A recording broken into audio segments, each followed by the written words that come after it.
The telephoto lens used specifically in landscape photography, that is what we're going to be talking about in this video. I want to share with you the best way to use your tele when capturing landscapes. I'm going to provide some pros and cons, the different types of telephoto lenses, and give you some solid compositional tips when it comes to using the telephoto in the landscape. All right, let's take a look. So firstly, what is a telephoto lens? Well, generally we have three standard ranges in photography. We have our wide angle lenses or ultra wide, which is really anywhere roughly from 12 up to about 24 mil.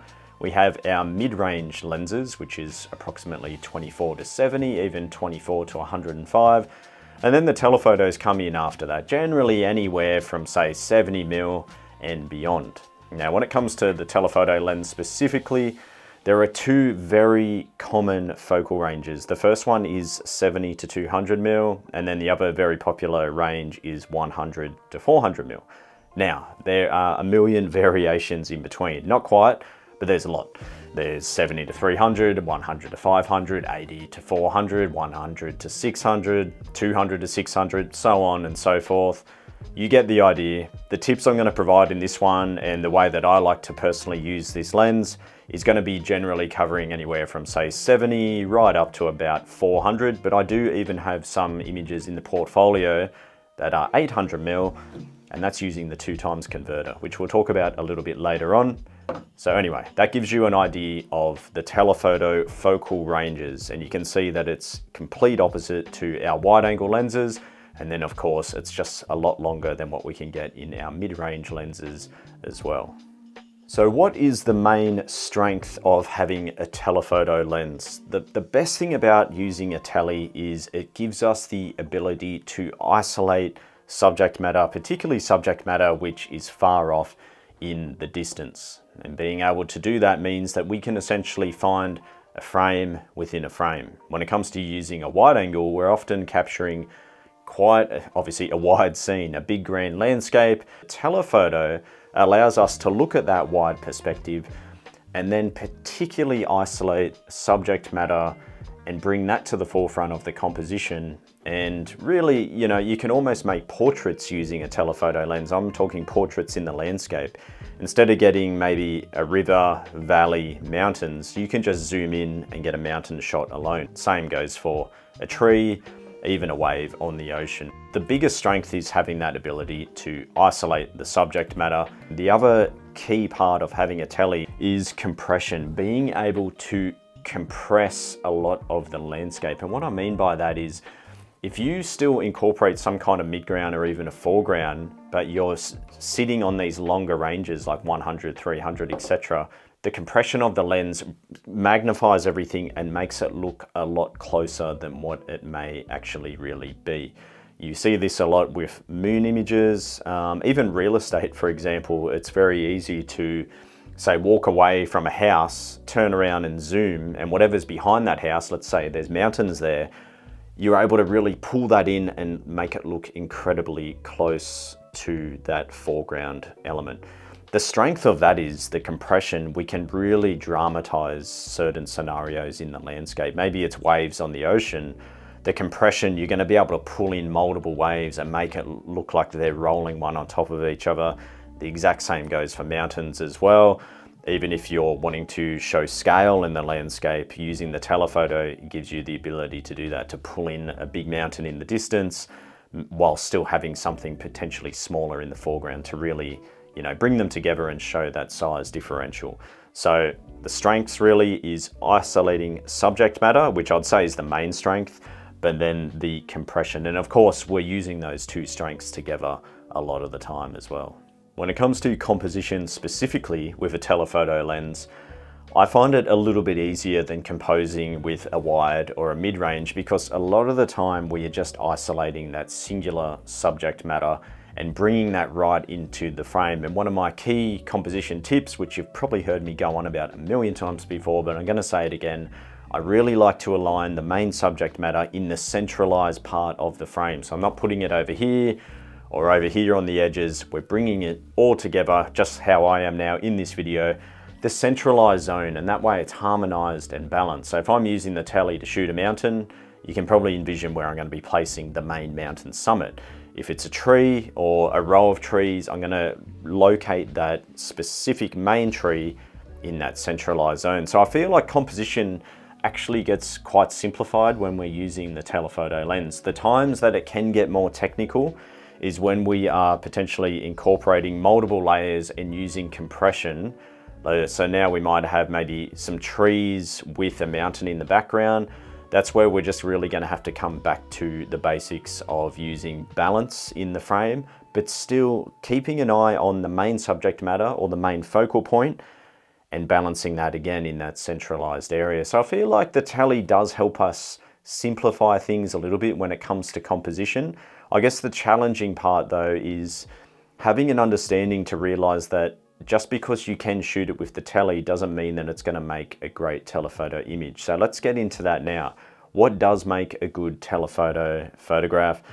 I really think when it comes to the landscape in particular, layers are really good. Now, of course, we can just isolate a single mountain by itself. The mountain isolated could look so much better. For example, if there are smaller foothills leading to that mountain, or the jackpot really, atmosphere above and below that mountain peak. Now it's going to look more three-dimensional. You're going to have a mountain rising up out of cloud, and now there's a heightened sense of, height essentially with that mountain. It's going to look more majestic. Let's forget about mountains. Let's talk about seascapes, for example. Again, you could just isolate a singular wave and zoom right in and get the curling details. But if potentially you can get a small body of water flowing towards that wave, you're just getting that compressed depth. And I feel like that's where we go from a flat image to more of a three-dimensional one. These moments are a lot harder to predict. You really just have to react in the moment. And that is how I typically use the telephoto lens. Very rarely do I plan these images. They're mainly reactionary. I might be going out into the landscape just to have time in nature, or maybe I've specifically got a wide angle image in mind. But when I get to that location, if I see the right combination of elements, particularly the depth and layering, that's when the telephoto lens is going to come out, and I can compress everything and get a way more dramatic or even just more powerful image than potentially what I was initially aiming for with the wide angle lens. The same goes with seascapes. The times that I've used the tele on the ocean, it's when the swell was particularly large and I was trying to layer up all the breaking waves, or maybe I was looking straight into a breaking wave itself and trying to get the beautiful shape and textures of the curling wave. So we're using it to simplify the landscape, but we're not trying to go so simple that there's no room to move. So try and create a sense of flow if you can.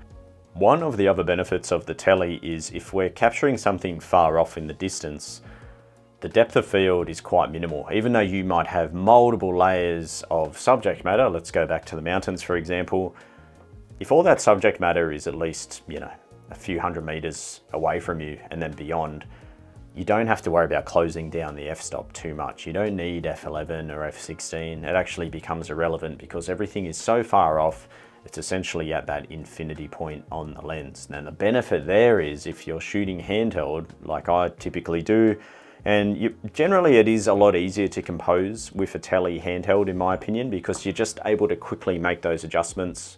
When something's far off in the distance, the smallest amount of movement is going to dramatically affect your composition. So being handheld means you can just line it up naturally and you're not going to be getting frustrated trying to fine tune a tripod. Because you're handheld, you will need a faster shutter speed to compensate for these longer focal lengths. And that's where it's handy to not have to close the f-stop down too far. You can leave it open wider. That's going to let the light in, allowing you to then speed up the shutter and still get a correctly exposed image. Now, when it comes to zooming very far in the landscape, one of the big problems that we can get is atmosphere distorting the optics of the image and basically making the photo look soft. And I found this particularly happens when we're 300 and beyond. The 2x converter, this allows me to take my 100 to 400 mil and make it a 200 to 800. I maybe have 3 or 4 images in the portfolio at 800 mil. I've had other scenarios where I've tried to use this and I basically just had to take it off because of that atmosphere, that humidity, the moisture particles in the air, which are floating all around us. Some days they're highly visible to the naked eye and some days they're not. When we're zooming with a tele, we're compressing all that humidity, all that atmosphere, and the more compression, the worse it's going to be. We're layering up all that moisture. That's why sometimes shooting at these longer ranges, it's just not possible to get an image sharp because you're just compressing through too much moisture. I do like using the 2x converter. I do like having it there, but the conditions have to be spot on, otherwise it's not going to be possible. And I've had that even just shooting, like I said, even 200mm sometimes. It's just how it is. So sometimes people will use that to maybe diss using a 2x converter, or even specifically some of the telephoto lenses. It just comes down to the conditions on the day, and depending on where you live, there might be fewer days than days that are possible to shoot at those longer focal ranges. So with that in mind, what type of telephoto lens do I recommend? Initially, I had a 70-200. That was the first tele that I got. I think I had an f4 and used that for a while. I eventually used a 2.8 and I was really happy with how sharp that was in comparison to an f4. So I was using 70-200, 2.8. And then one day I used a 100-400. And once I used that, I just couldn't go back to a 70-200. The 70-200 just felt so restricted. I got very used to having that longer range on the 100-400mm. So for the past maybe 6 or so years, I've only been using the 100-400. So this is the Sony 100-400. The downside, yes, it's heavy, especially compared to a 70-200 f4. But for me, I'd rather just carry a little bit of extra weight, but have the ability to zoom and compress and isolate more subject matter. A lot of the ranges that I end up shooting on are around that 300-400mm range, and you can see the example images right here.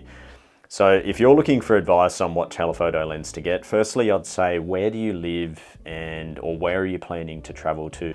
If you're in a mountainous area, I think definitely the 100-400. It's also, you will need to obviously consider the weight. There's going to be so many different lenses out there, different brands. So perhaps you could do some homework on maybe Tamron, Sigma, just those third-party companies to see what the weight is like in comparison to the native glass. But again, for me, I think that having that extra weight is worthwhile. I will say, if I'm doing a multi-day hike, specifically going somewhere for a wide-angle image, it is very easy and common for me to leave this lens behind. Like I said, those telephoto moments are generally just spontaneous, so it is hard for me to justify bringing it along. Of course, those moments arise and you're kicking yourself for not having it, but you know, having that weight when you're doing multiple days hiking, it's just something you need to weigh up. If you're someone that's shooting from the car a lot, not hiking often, I think it's definitely worthwhile having the longer range instead of, you know, stopping at 200mm, for example. All right, I hope that's given you a bit of food for thought with the telephoto lens. I would say it is a staple for landscape photography, and although I probably use it the least out of the 3 lenses which I typically use, I'd say the wide maybe gets 40-50% of my main usage, then about 30 or so for the mid-range. The remainder's on the tele. I'm not using it as much as the other 2, but it is something that I definitely would not want to go without, and it's a good way to diversify your portfolio, so you're not having the same old wide-angle shots all the time. Anyway, hope that helps. If you have any questions specifically about this topic, leave them below. Otherwise, I hope to see you in another video soon. Cheers.